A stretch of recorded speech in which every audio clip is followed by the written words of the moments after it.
Alrighty, welcome everyone. I'm Teeaboo, and I am here on Friday, when it's planned, when it's scheduled, for the fifth day in a row recording. Let's go. I know it's not a lot, but it's something. It's something. It's a little bit more consistent than I've been over the past months. So, gonna call that a little win and go on with it for Kimetsu no Yaiba, the Red Light District Entertainment District Arc, Episode 3. We've had our setup. We've established our players in their places. Each of our three boys has found a way to infiltrate the ranks of many geisha and made their way into various houses. And they've begun putting out feelers and trying to figure out what the hell is really going on here. It's a dangerous game to be playing because, as far as I can tell, everyone is spying on everyone at all times for various reasons, some of which might be demon-related. Most of which are probably just related to the business that they run and the houses that they run and the mostly mafia-esque thing that's going on in the background here. So that stuff is fascinating to me. Each of our lads has found their way in a different way. Zenitsu as a very ugly but very spirited shamisen player. Tanjiro as just a guy, or gal, I guess, who's very sturdy and capable of carrying lots of things, but, nobody really pays much attention, despite him looking like Tanjiro and having shoulders like Death Star delts. Which just continues to be humorous to me. And Inosuke, who is beautiful and is considered absolutely gorgeous by everyone who sees them. Inosuke just rounded a corner and heard something weird. Makio. Something's happened to Makio. Something's happened to all three of the missing waifus, and we're on the hunt for the three missing waifus and any information they might have gathered about who evil people might be in the district. Makio is currently tied up in a very sexy bondage posture, which has opened up some doors for me inside my brain, and Inosuke is about to round the corner into that room, I think. At least that's the setup that we've got. It could be a total bait and switch, it could be a total, he could be in a completely different place, but it seems like we're about to hit the ground running, and this arc is about to kick off with some ultra-violence, and I'm looking forward to it. I think it'll be great, and I'm very excited. I am digging the whole theme and style and feel and vibe of this atmosphere, of this realm, of the entertainment district itself. I've got this spooky darkness and this inability to speak truth from a lot of the characters that we've met so far, married with this image or motif that we talked about at some length last episode, with the patterned walls and patterned sliding doors and patterned cloth strips, all of which to me are like a jungle, or worse, like an origami landscape that's hemming these characters in and keeping them locked down. And that came through in the drawing that I did today. So let me... because it's not always easy to see, and even worse to see when I hold it directly up. Hey, look! Look, a drawing! Okay. There, that works angle-wise. So we've got the patterns and stuff. I had fun. I always like drawing geometric things, and I haven't been doing that recently, because I've been trying to draw real things. Character, cloth, patterns. Boxing in, yeah. I thought about going further in the boxing in and making it more constrained and refined, but I was worried that I would waste a bunch of time. So yeah, that's what came through.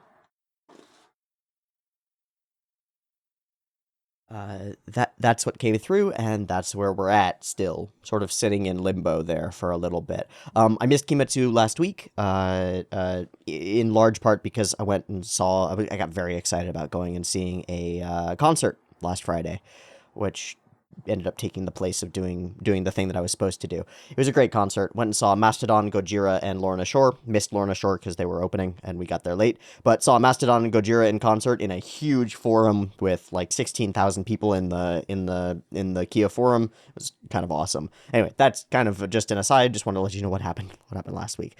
And I shouldn't have missed it, but I did, and I'm sorry. So let's do the next right step is sort of the thing to do. I don't remember where I pulled that from, but the idea is, like, you can't dwell on the past too much. You can't dwell on your mistakes too much. What you can do in any instance ever is take the next right step. And it's sort of an iteration on some of the idea in Sanderson, in Stormlight, of the next step. Dalinar always the next step, but it's not just the next step, it's the next right step. So maybe you can't overcome 5 years of being an asshole, but you can take the next right step, and that is to not be an asshole in this moment, for example, right? Or maybe I can't go back and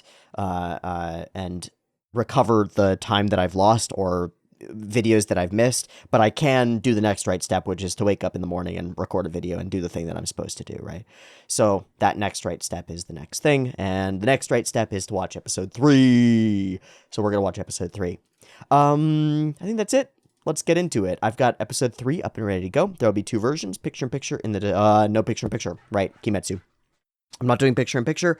People have asked me continuously why I'm not doing picture-in-picture. Partly it's an experiment to see if the channel can survive if I don't do that. And partly it's for copyright fear, but I'm not, like, I would argue the copyright if I had to. I think the truth is, I think it's morally incorrect to share the video and redistribute the art. I think there's a problem with it, and I think that a lot of us do it wrong, and I'm looking toward ways of changing that, and I'm not sure what those ways might be. There's been some excellent work in my Discord by, let me give credit where credit is due, by Teeaboo.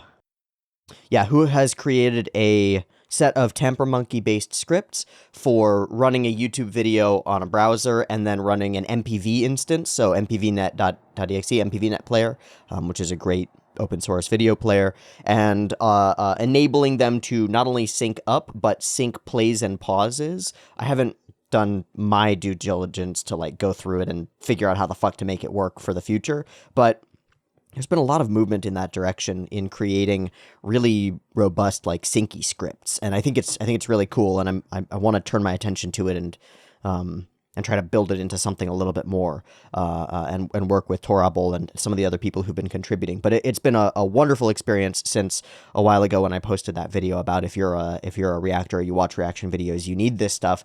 Dealing with auto hotkey scripts, it's gotten a lot more complicated and a lot more interesting now. So maybe we'll be moving in that direction. Certainly, timers seem to be the safest place to contribute meaningfully to the conversation around these pieces of art without stealing them.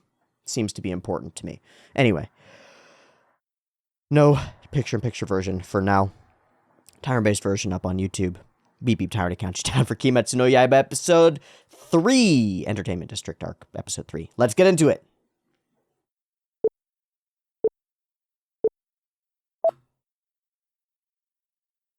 Oh, some history?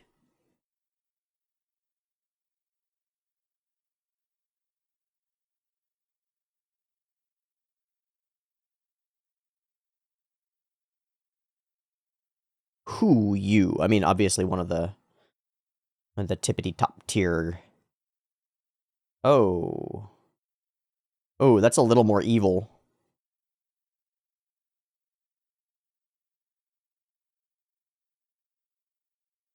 Oh, this is the baddie. Oh, get the hairpins, the ones that are trapezoidal, little axe blades.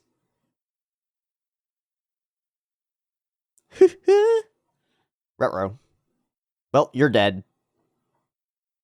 Yeah, lady, you're just gonna call her out? Oh, shit! Oh, you're just gone! Woo! Bye! Man, careful who you call out, holy crap.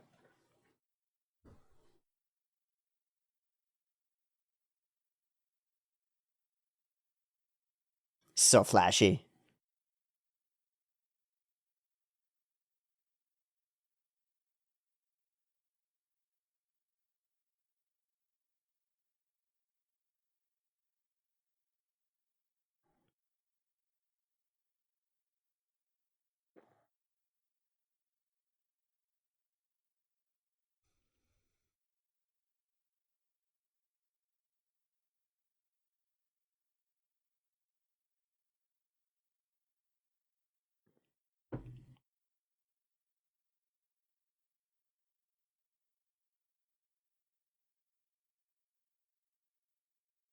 I like those. There are a bunch of these cuts as characters run whoosh past us.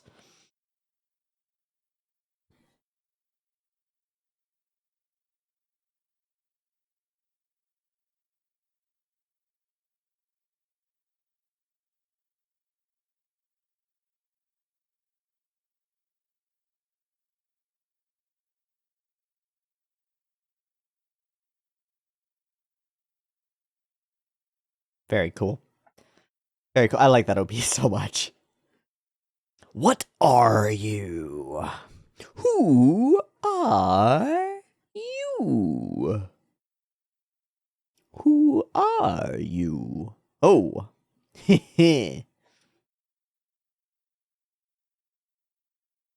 dude's gonna get eaten.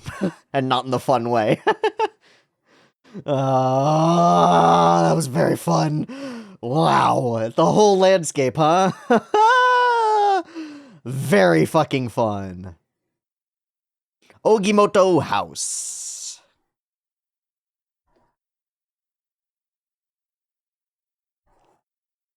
Mm-hmm. Makio. God, that's hot. Sorry.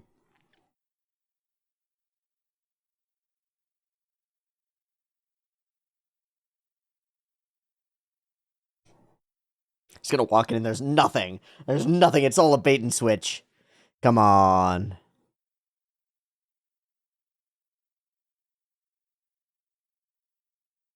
Hmm.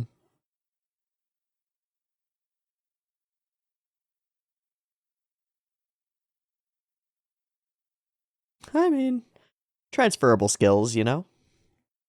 I love that.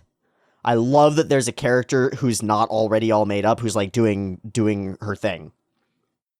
Oh. Hmm.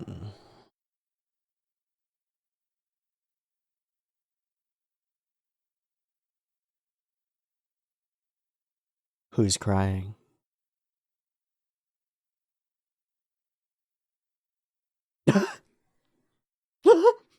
God damn it. This fucking kid. Ah, she knows. Why are there all these feathers flying around?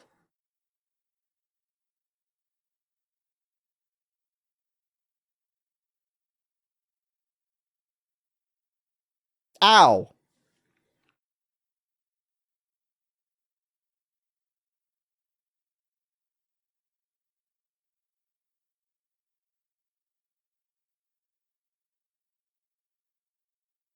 Hmm.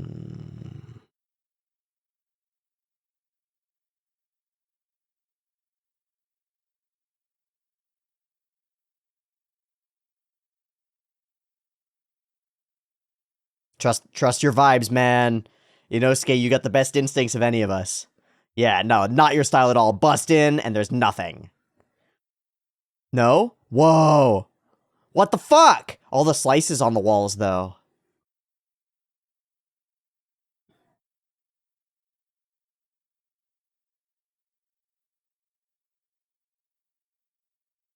Huh.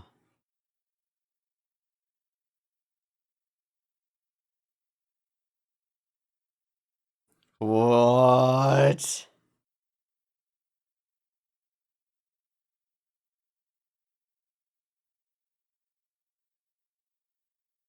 How did it get from the room up there, though?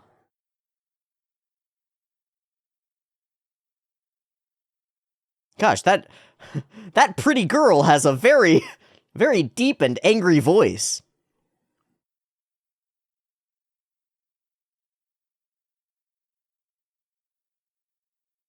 Oh my goodness.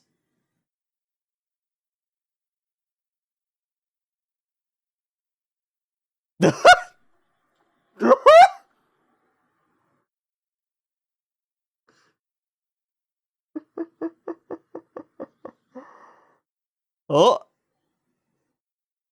senses. Oh, these shots are amazing. Oh, it's so much fun.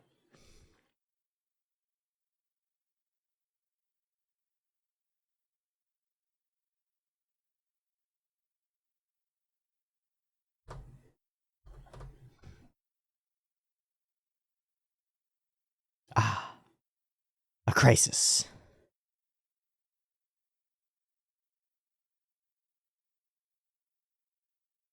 Oh.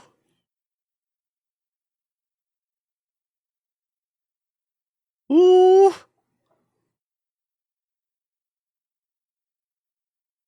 Oh, this might be just business as usual, though.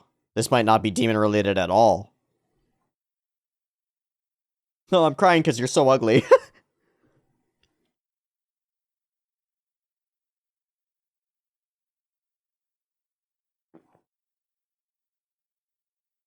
Hora. He knows. He just knows. Wow. Wow, Zenitsu senses, huh?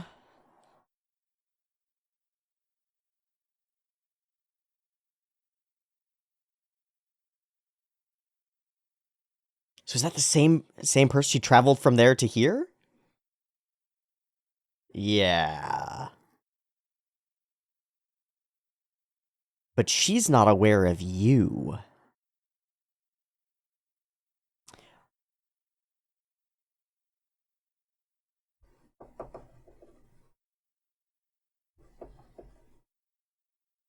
Such a difference from the other Oiron.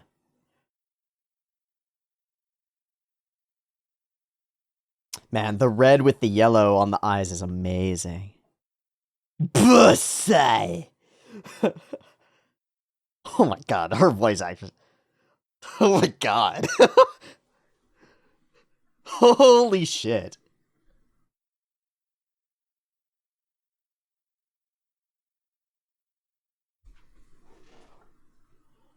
Oh.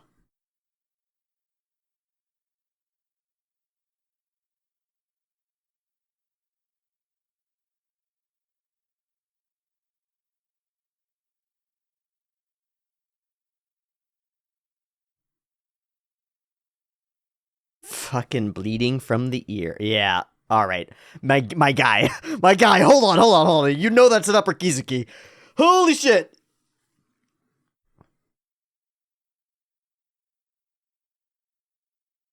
Oh, that's a big mistake. Everybody's cover blown in like 10 seconds in different places. So is she the same person who was in the thing? In the place? So she fled from there down and ended up there. And of course Tanjiro is just having a good time. The best boy. The best girl, sorry. Da, da, da, da, da, da.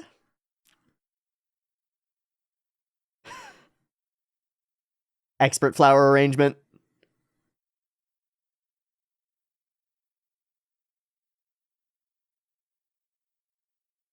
Oh, you're a shockingly hard worker. Eh? Oh, they're gonna have to come up with busy work for you.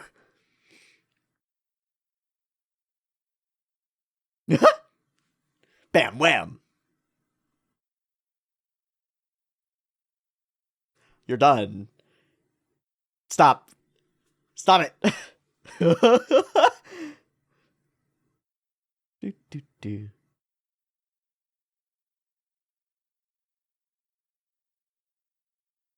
Huh. Gotta keep things sliding smoothly. Oh, the punch in the wall. Oh my gosh. Gosh, she's got such a pinched face. That's amazing.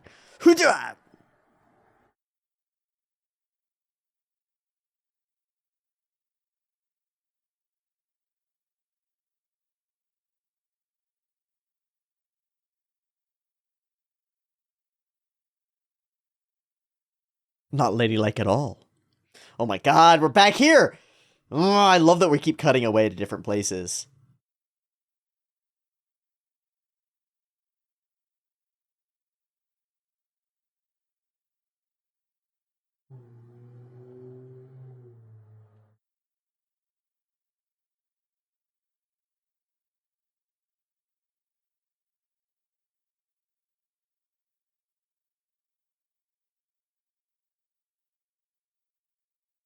Okay.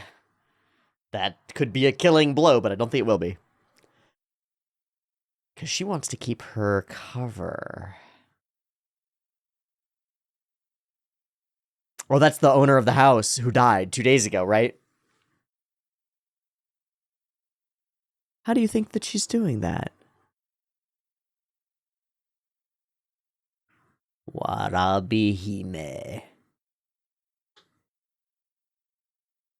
What? Oh, the voice change. I hate it. Oh, I hate it. Oh, my God. Self-centered, huh?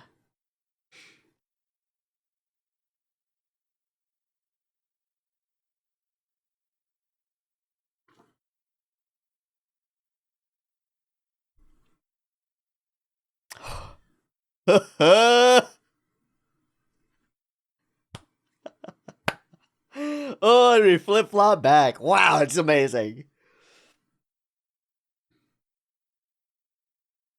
Hmm. Hmm. A monster.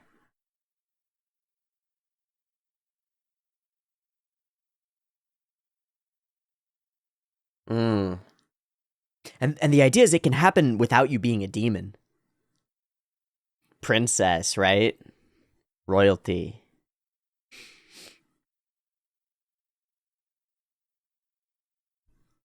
Oh, like you're doing right now.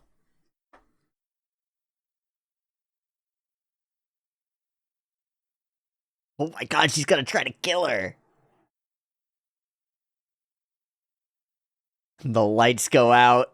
A little spin of the camera, and she's just gone. Ho ho ho! True.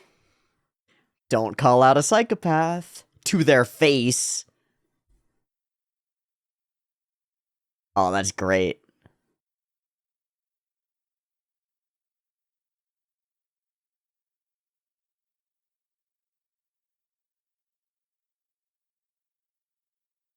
Just wrapped up. Ah, there she is. All right, hello. That's why she didn't eat her. She won't eat Zenitsu. She won't eat Zenitsu. He's immune. It's perfect.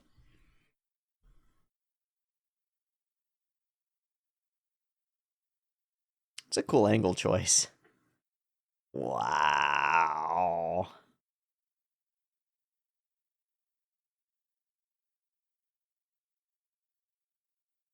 Pleased as punch.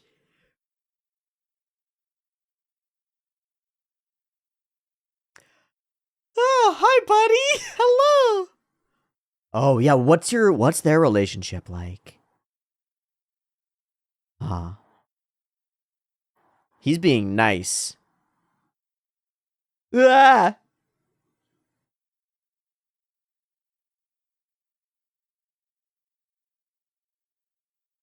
Mm-hmm. The higher you go, the farther you fall.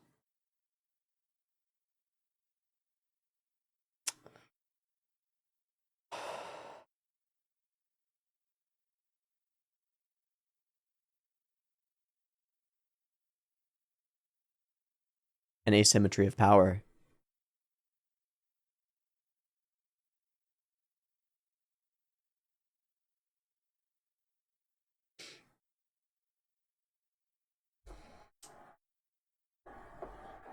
Well, she's really, like, obsessed. I mean, sensibly so, but... Yeah, the blushy blushy.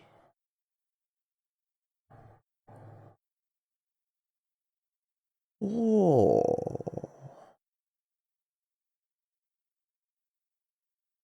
Kink in reverse. Wow, she's such a switch. She's such a switch. All in that one punch. Let's go.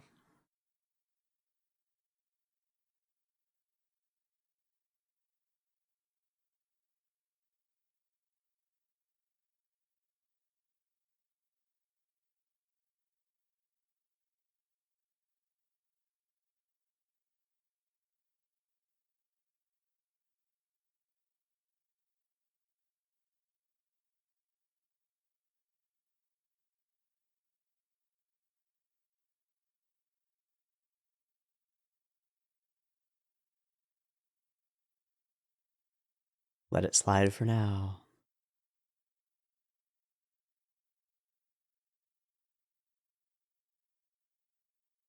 Back to benevolence, she switches. Yeah! God damn it! Oh, goodness.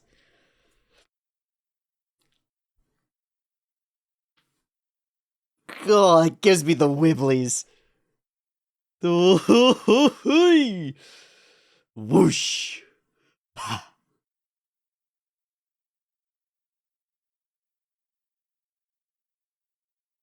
My God, Daki. Everybody on eggshells. Everybody on eggshells. Ah. His.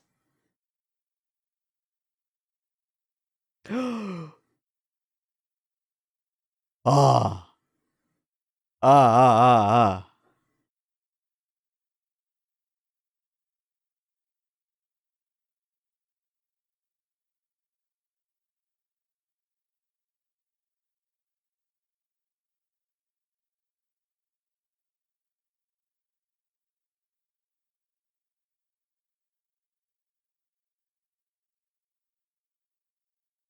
Talking to Makio?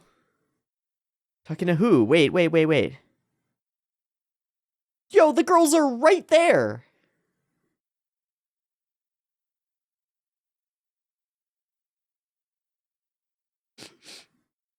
Come on, buddy. You need to get a whiff of something. Oh, yeah, there is.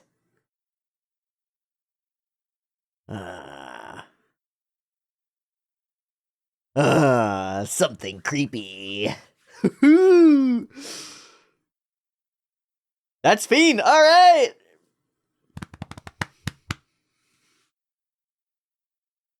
Oh, this was great. That was great. That was a wonderful, what a fun episode. Little lovely details, the way that everything is mistimed. The way we keep cutting away from things to generate more tension and more flow. And the absolute clarity of knowing exactly who the enemy is. Oh, it's like we got a bird's eye view of the whole thing. I dig it.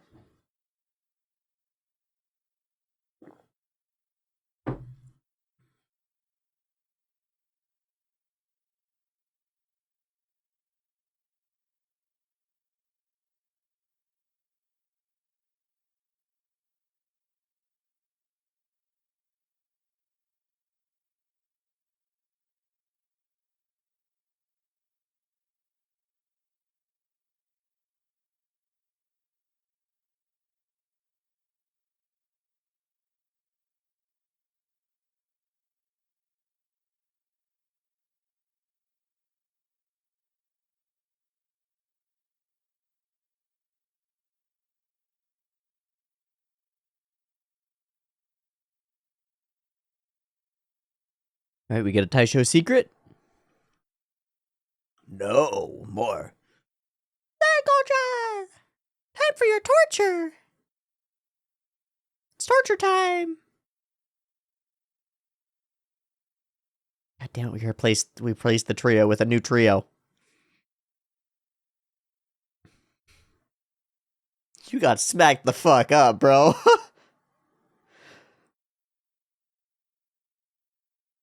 Mmm.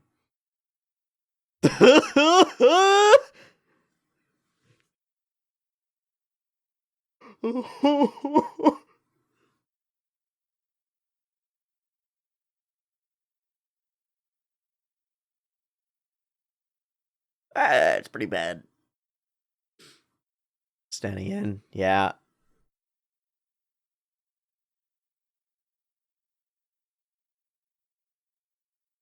But you're not a man. Mm-hmm.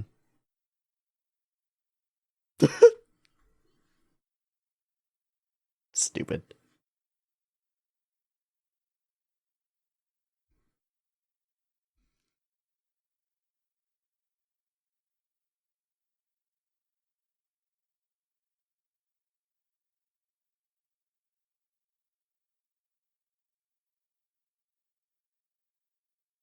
Well, shit, now you've got something that you have to protect. Very problem. That could be a hostage or a threat.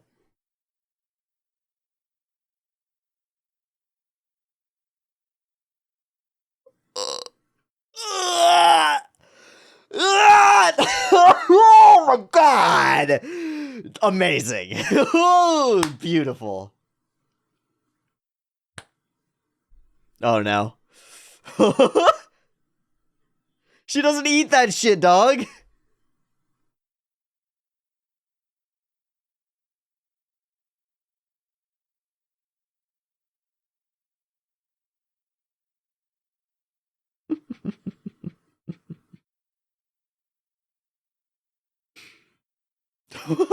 And what's with the outfits? Nope, glad to be here.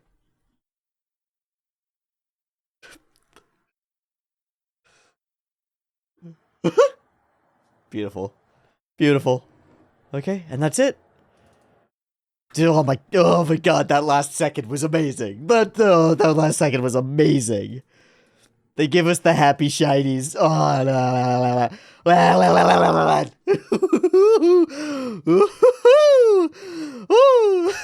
oh, that got me.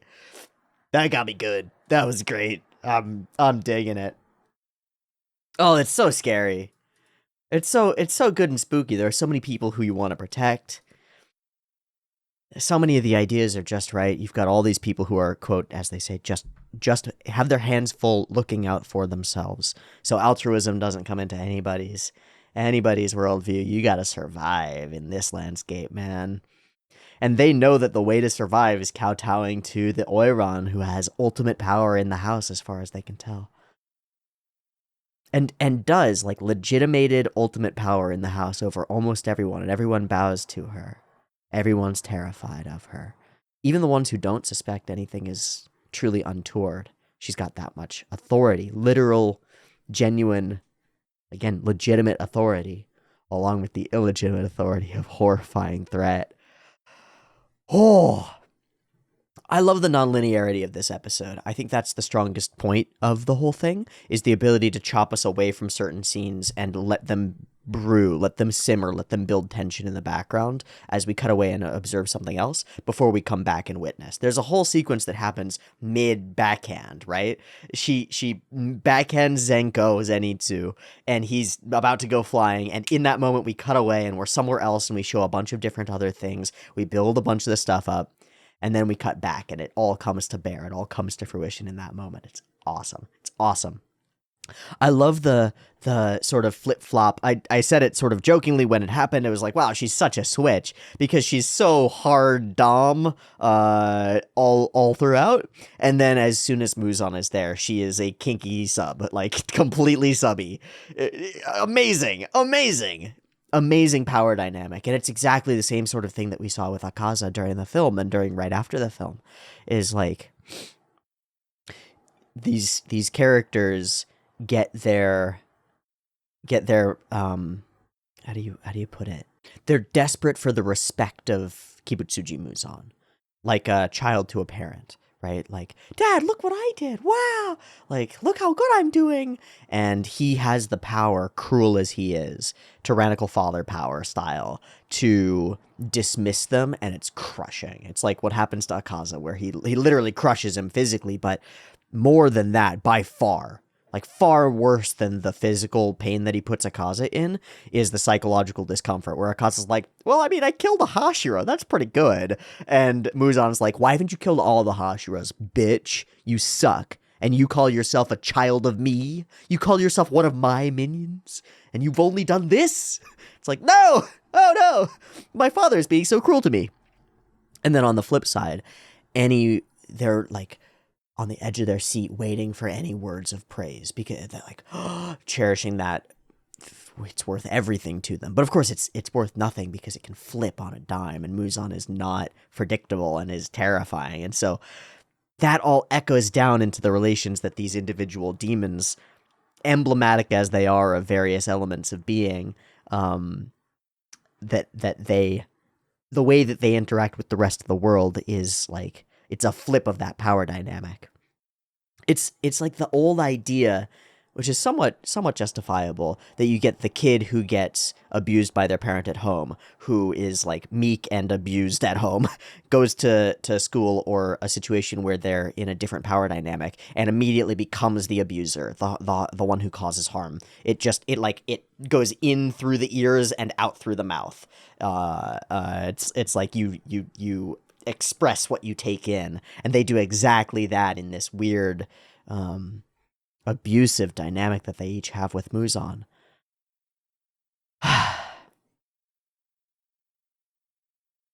Cruelty, indignation, absolute hatred is what I get from this Oiran.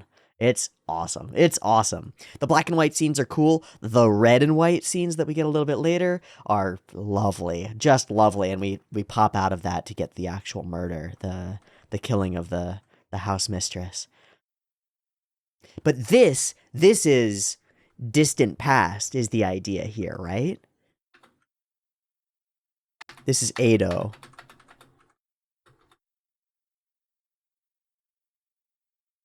It's all started ever since you got here. What is it that you're doing on the sly? So she's been here as different Oirons for a long time. That's the read that I'm getting out of this, is that we're a full era previous to this. And this is the circumstance that's like, this is during the time that the old lady tells the madam of the house about, right? So this is a full generation back. She's already doing her thing here. And of course she is. Of course she is. Let me do just a check. Edo, Taisho. Yeah, 1603 to 1867 is the Edo period, and then the Taisho era is 1912 to 26. And it said Edo Yoshiwara. Oh, okay. So Yoshiwara was the yuukaku, the red light district itself, in Edo, present-day Tokyo. So it was one of the 3 licensed red light districts in the 17th century.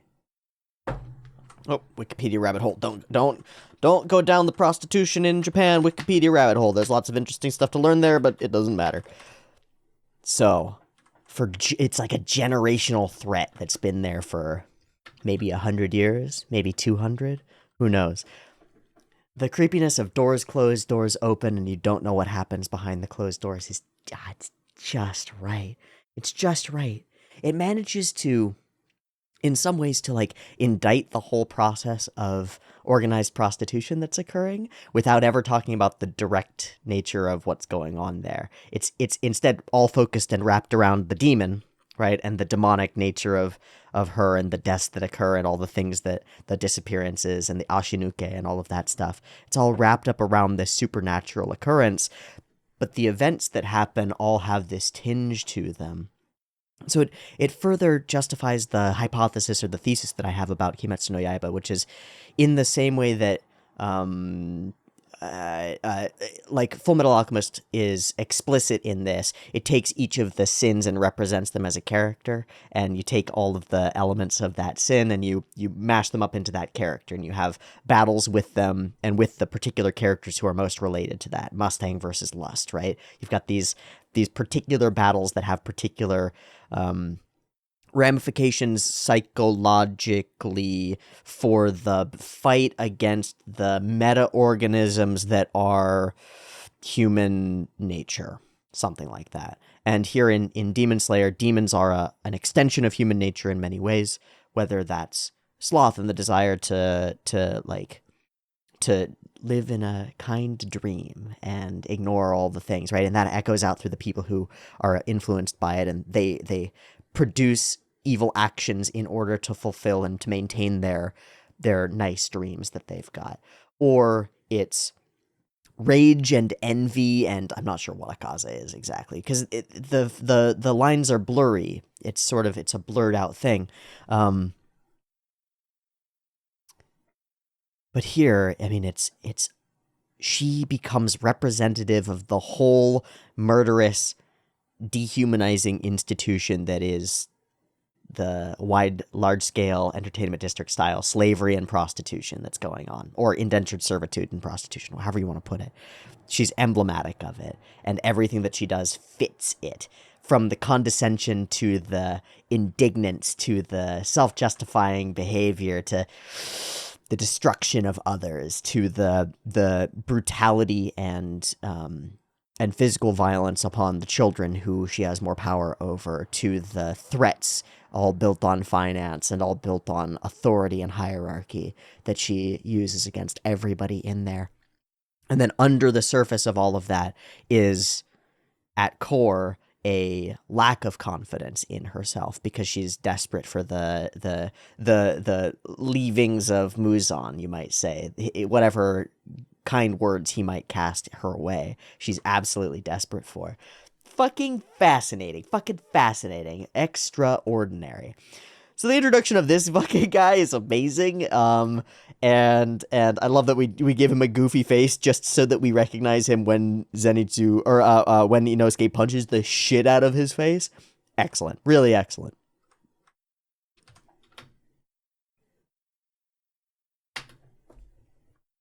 This is a cool CG shot. It's a cool CG shot, and then we use it to go in through the wall. Woof. Ufotable's grasp of use of CGI for landscape stuff allows them so much room for interesting play. To mess around with space and show us interesting things. It's all throughout the Inosuke shots are sequences where he runs down the stairs and the staircase is partially digital and partially CG, and it's hard to tell where the boundaries overlap, where it doesn't seem to matter too much to me. It's just expressive. It shows it allows so much camera movement that it would be possible, because almost anything is possible in 2D hand-drawn. Almost anything.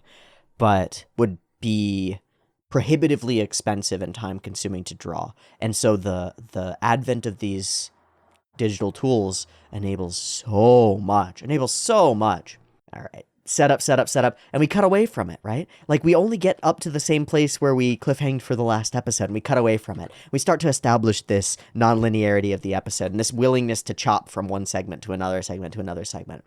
I mentioned this when it happened, but it really stands out to me.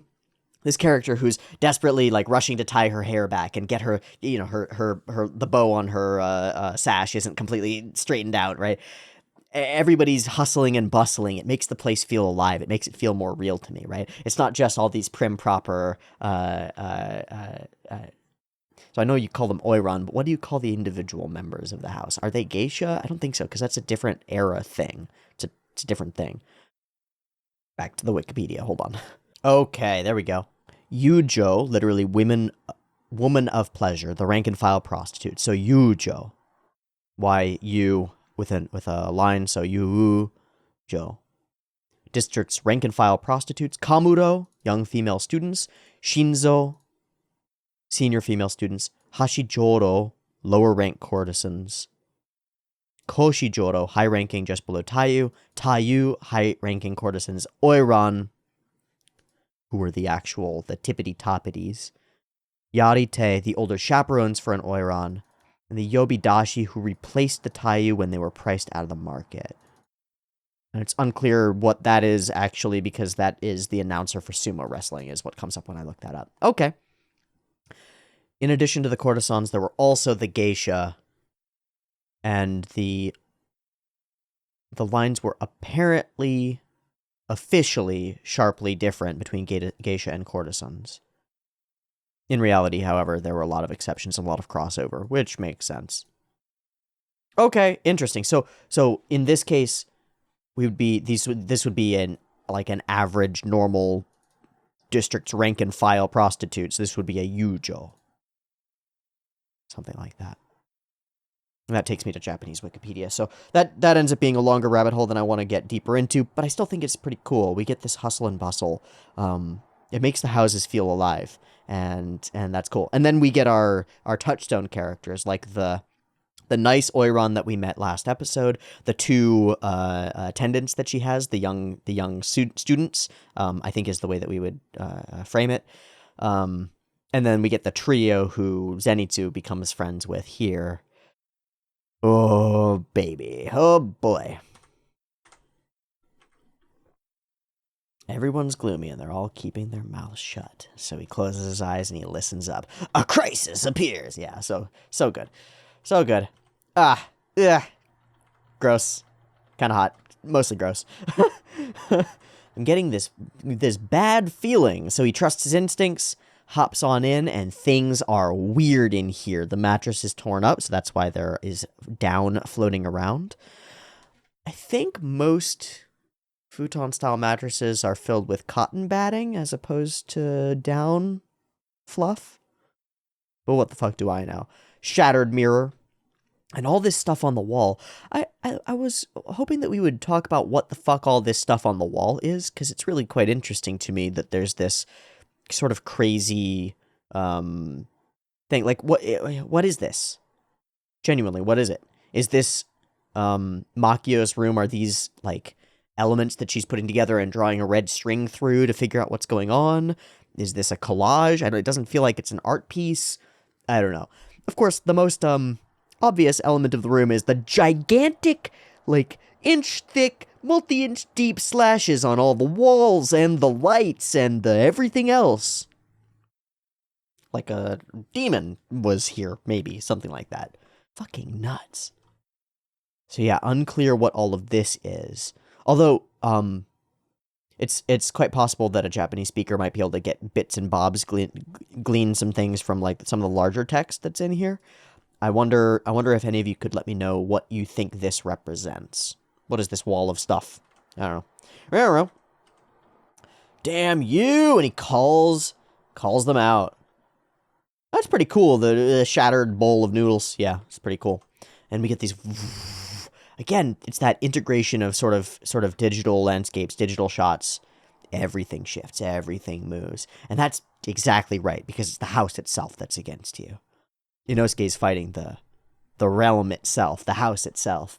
It's really cool. And I love the thing where it down the ceiling. We can see it as it moves.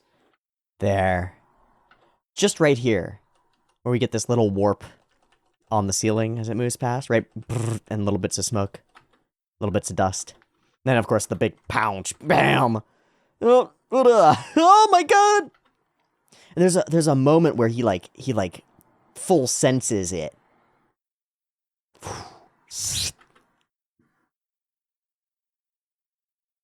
It's almost like she can become that weird, the cloth, and slip through areas. How did she get from the room up into the attic, though? It must be something like that. Some kind of ability to become, like Jolene becoming String, almost. Something weird about that. I really like that we jump into this watercolor vibe here. It looks really watercolory. I'm sure that it's a filter being applied, but it's really neat looking. We fade out through it and then into these 3D shots. Boom, bam, boom, bam. Yeah, reminiscent of some of the CG elements of JoJo's where there's a sequence where he runs and he leaps over a fountain in order to get into the JoJo's house, into the Joestar house and confront Dio. And it's like that, where you lock the camera into the character's POV and run them through an environment in a way that you can really only do. He's so not feminine. So not feminine. Oh, it's like a disaster struck. And Zenko's own altruistic nature gets him in a little bit of trouble here. Goof, goof. What are you doing in my room?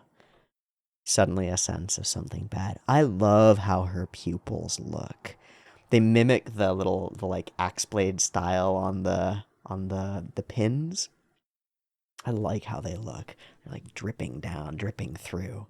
And I really, really like the layered contrast that you get from the eye makeup that she wears and the almost greenish yellow of her eyes. And then the like streaks of different color that generate the full look of her eyes. We'll see it in a moment.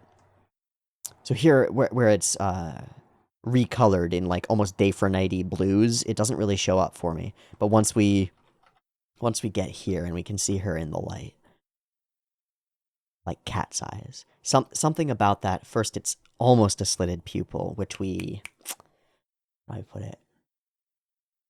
deep, deep in our biology is to see slitted pupils and to think of reptiles, to think of cats, to think of predators, to think of monsters, to think of evil things. And so her eyes are almost like that. And they're a green that's inhuman. It's really cool. You know, you get these soft tones for Zenitsu's eyes. They're like a light brown, mostly, maybe hazel-ish. And she's got these like lime green, vibrant eyes that fit. They fit. And then they're hyper contrasted with the bright red of her makeup. It's really cool design work, I think. And so much anger right here. It all happens right there, right in here. She's got the little vein popping up and just enraged. Everything that an Oiron is not supposed to be, right? We saw it, and it's perfect because we got the representation in the previous episode of what the ideal Oiron should be like, right? Giving out candy, being nice to everybody, very, very pleasant, and we like her. She's likable. It's like, well, yeah, you're the lady of this house of horror, but you're a nice girl, right? Nice human being, looking out for all those lesser than, all those who look up to her. This is the opposite. This is a clenched fist, furrowed brow, popping vein fucking rage monster, and it's awesome. Everything's Dutch, everything's off kilter, the whole landscape is shifted. She's doing the same damn thing. I thought I fucking told you to clean this shit up. And we focus in on the bleeding of the ear. Right? Cruelty to a child it's a great way to get you, the audience member, to go, ooh, no, oh no, don't like this person at all. And it works great. And Zenitsu, Zenko, well, I'd say he forgets himself, right? You're in a bigger mission here, right? You're in a much bigger mission. You've uncovered something important. You need to get out of here. But he's a little paladin. He sees an injustice. He's like, no injustice. Absolutely not. Maybe I'll break my cover. Maybe I'll make the whole mission way harder for everybody else, but I absolutely cannot let this little girl's ear get ripped off. It's not right. So it's hardline morality. And so he acts, please take your hands off of her. And we get this looking down on him. What the fuck? The fuck are you talking about, my guy? Beautiful. Tanjiro being the best at this it just makes perfect sense. He's the goodest boy who has ever gooded. And it's just too much. It's genuinely too much. I really like the character design of this character, especially when she's walking sideways. It's like her whole face is squished down into that little hawkish nose. It's a really fun character design. It's very good. This is really cool. Whoosh, whoop-ow! I really like that. And back to it. So again, we're snapping between scenes. Snap from there to snap to there, snap to there to snap to there. Makes everything flow interestingly. We managed to, and it's not easy to weave multiple storylines. You split your main characters up and you put them in different locations, and each of them is uncovering their own mysteries, and you weave those all together in a way that's compelling and like it doesn't feel like one person uncovers the mystery and everybody else is left out hanging to dry. Oh man, it's cool. How dare you touch me? We cut from there, and we're in red, right? 2 days before. Bam. 2 days before they infiltrated, right? We get this call out, and she doesn't know what she's calling out. She's not sure, but she's taking a stand against the evil that she senses without being able to put a particular finger on exactly what it is. What are you? And, you know, Daki has a point, or Warabi Hime Oiran has a point here. Maybe you shouldn't confront the person that you think is making all these women disappear alone in her room, where she could make you disappear too. Probably not smart, but it's the same action that Zenitsu takes. It's exactly the same in a lot of ways. It's I have to act against this evil that I've sensed. And it gets her killed. That's exactly right. It's like, well, again, if we take that in metaphor, if we take that as metaphor for the situation that all of these characters are in, you can't speak out against the injustices that are occurring around you, especially if they're occurring at the hands of people more powerful than you, because they're more powerful than you, and they might just kill you. When I was looking at the Wikipedia article to find out about Oiran in different versions, there was a section on, well, let me find it so that I tell you exactly what it is. Despite the reputation of Yoshiwara and its highest-ranking courtesans, most prostitutes working in the area came from poor families, would be commonly exploited, and were so poor that when they died, their bodies would be brought anonymously to Jokonji Temple and left at the back entrance, a proper burial being too expensive to afford. The temple therefore also became known as Nagekome Dera, or Throwaway Temple. A memorial in the temple to thousands of anonymous prostitutes of Yoshiwara was consecrated in the Meiji era. So, you're living in a world where women's bodies get dumped at a temple on the regular. Like, daily. Minus the demons and shit. Like, fuck all of that. You call out an Oiran who's above you for doing something untoward, for stealing clients, or, you know, being cruel to other prostitutes in the house that they're in, causing other sorts of problems, and she might just have you killed and thrown in a temple, and nobody's gonna care. Your body will just not be buried. Thrown away. So you're already in a landscape where calling somebody out without having a plan is maybe not a good idea, but again, the heart beats for justice, and the heart beats for righteousness, and so she does what she does, and she says what she says, and it gives us the opportunity for this voice actress to absolutely go the fuck off. And it's one of the other most compelling things about the episode. The eyes, the character design, all of that is amazing, but the flip-flop that she goes through, Warabi Hime Oiran, between prim, proper, and perfect, and absolute demonic hell monster is excellent. It's excellent. The voice actress fucking kills it. I would love to know who that is. So I'm gonna look it up. I'm actually just gonna look it up. We've got a name now. We got Daki. We know that she's one of the moons. We know all the things. So let me see. Miyuki Sawashiro, which is a name that I think I recognize. Oh, plays young Ginkgo in Mushishi. Plays Kurapika in all of Hunter x Hunter. Oh, okay. Shino Asada in Sword Art Online. Kelty in Durarara. Saiko Busujima in High School of the Dead. Our Yamato Nadeshiko. Suruga Kanbaru in a bunch of Monogatari's. Bishamon in Noragami. A bunch of other characters and a bunch of other things. Nothing else that stands out to me. Oh, she's Fujiko Mine. As far as I can tell, in all of the Lupin projects since 2011, she's been Fujiko Mine. So that's a place where you get that kind of range. And there you go, Ririka Momobami in Kakegurui, another place where I would expect that you might get that kind of range of, like, evil to kindly all the way through. She's a popular voice actress, and she's used in a lot of different shows. But those are the ones that come up tippity top of the tier, and that makes sense to me. I think she does an excellent job here in Kimetsu. The times when she goes back to being perfect, prim, proper, and kindly in the voice, right after being as cruel, evil, monstrous, and horrifying as she could possibly be, I think are very compelling. I think they're very compelling to see that sort of mask and mask dropped for a character. Mask on, mask off. Very compelling. Something's not right about you. Huh. Baba. And that's when she sees the fear. Her eyes start to move, and she hears that story, and she remembers that she'd seen such Oirons when she was a child, and again when she was middle-aged.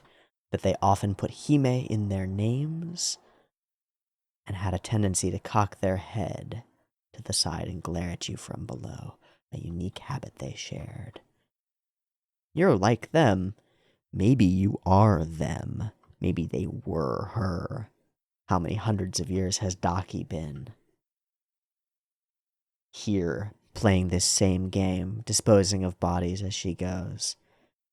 consuming the lustful and the destructive, creating a little paradise of hell for herself.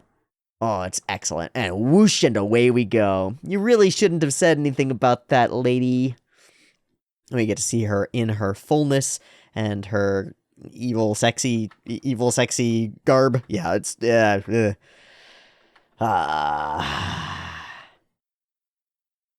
And we do get one cool thing, that she will not eat somebody who's ugly. And so I think Zenitsu is our strongest is our strongest weapon against her. You just throw Zenitsu at her and she's like, oh god, I can't look at you. I can't even punch you. God, you're so gross. I don't even want to touch you. So great.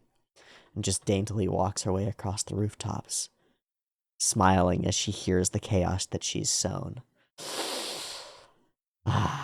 Loves it. And we get this switch. The eyes go big, right? Okay, so her eyes fully go from Tsurime to Tarime. Yeah, complete change in her eye shape. Pop. They pop open and they're these big, wide, broad eyes. You can see the whole iris. Mouth becomes much smaller. She looks way more childish and cute almost, right?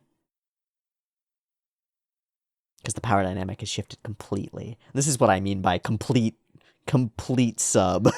Total sub. And he does the total, like, calm, dom speak thing, too. It's so very funny to me. It's very funny to me. Now, one thing he says is that we can't recognize differences between humans at a glance, unlike the great Hashiras. They can tell where we are. We can tell all these interesting things about their blood, though. Their blood type, whether they have any diseases, their genes, all of that stuff, which is really cool, and maybe opens the door for, if we could work with Nezuko better, we could find out way more stuff about, like, biology and humans and stuff, because she could just figure out what blood types are way before any of the humans know about that stuff. I also think that the background in this particular scene really stands out to me as beautiful. You've got this very subtle angel ray light of the moonlight coming through this window that's creating streaks across here. The darkness in the corners feels like genuinely accurate. There's this matte texture to the paper of the walls that really feels correct to me from this distance in this framing. The shadow here of the windowsill is echoed by the shadow here in the bottom of the corner, right? These rays of light come down and through. It all creates a stylish angle to the scene and a dynamic between our characters power-wise, right? The angle of the shot runs from left to right downward, slopes from left to right downward, as light comes in through the windows at that angle, but then the angle of power in the shot is exactly opposite to that. It slopes, essentially if you draw a line at the base of Muzan's hat through, it slopes across that way, right? So you've got one line chopping across this way that also mirrors some of the background elements of the thing here, and then you've got the slope, bam, chopping across this way, and it's creating this sort of intersection of points throughout the landscape of the shot. I think it's really cool. I really like the way that the light scatters on the background and the back wall. It sells to me. It sells to me. It feels correct. And I think it's awesome. And stuff like this, the way that you've got fuzzy glare coming through this frosted window or through this piece of stained painted glass or the little edge lights on all of these things, it's immaculate. It's really incredible what Ufotable is able to put together just for background art. God, I almost expect him to give her head pats. Very kinky. Just saying. Just saying. It's a pretty kinky relationship. And all of that just in that one moment that we're getting backhanded. Bam, boom, bam, boom. Nobody questions that this waif of a woman is able to punch people 30 yards away through like 3 doors. No. Everybody's too terrified. She's exactly right. You're in need of some severe discipline. And we get a begging, please, please, please, just let us save some face. Please.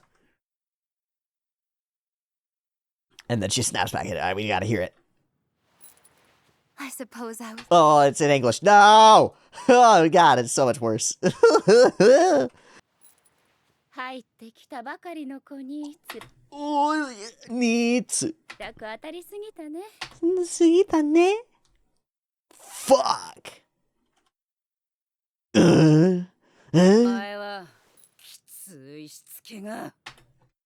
So different. Such a distance. I love it. I love it. I think she's great. I can't wait for more of this. More horrifying Daki dropping back from one place to another. And it all returns. Just keep them coming. It all returns to the same thing, right? She's able to return to exactly the place that she wanted to be. Still doing her little, right? Hundreds of years of history, as far as we can tell, and all of it just continues. The little paradise, the little hellish paradise that she's built for herself, continues marching on, enabling her insidious, incipient evil to spread and grow. Excellent. What a fun episode of Demon Slayer. I mean, it's just a blast. It's just a blast.